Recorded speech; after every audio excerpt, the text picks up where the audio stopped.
Who's scruffy looking? What is up, my fellow nerds and gangsters? Welcome back to the Spiffy Nerd Herder channel. I am Danny, and today we are talking about production update 3 for Star Wars Theory's Vader fan web series. To that I say, all right.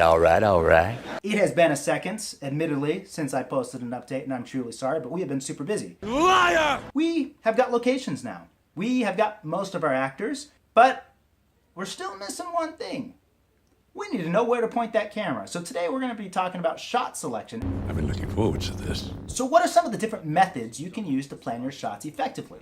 Well, the first and most simple method is using straight up words. This is a shot list from a mentor of mine named Simon Crane, and he has things like medium to close-up shots.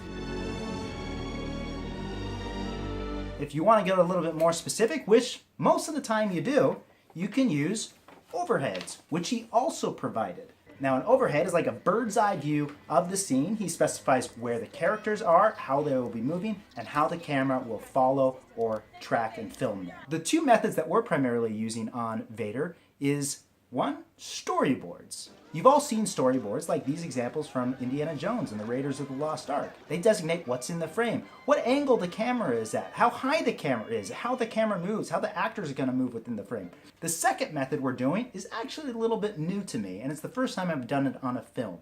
And it was inspired again by Simon Crane. Did you know that wasn't me? And I was with them on a film shoot, and it was a massive shoot. There were tons of stuntmen, there was a massive horse chase, and they were kind of struggling to get a certain shot. And so what did they do?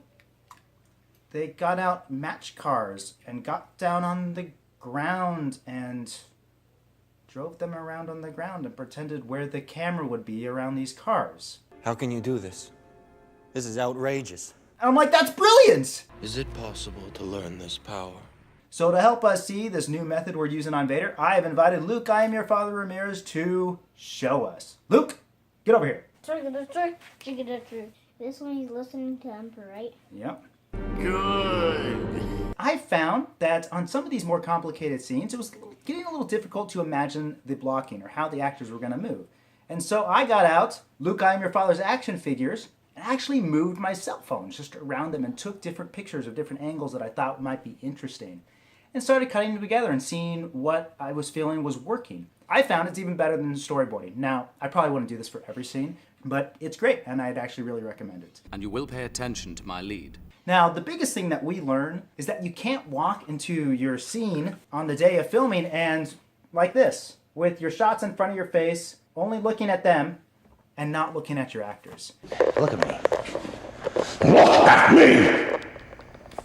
All the preparation you do in shot planning or whatever it might be is just that. It's preparation to be further inspired if the moment allows you to be. Don't ever lose track of watching your actors and being in the moment so that you're always able to capture lightning in a bottle and to be able to make changes to your shots when you need to. He really grows on you, doesn't he? Let me know what other methods you guys like to use for shot planning if you like to do. I know some directors don't like to do it because they like to be in the moment. I'm not that talented. Following's not really my style. And Luke, I'm your father Ramirez. Say goodbye. Bye-bye. See you next time. Don't do anything we wouldn't do twice.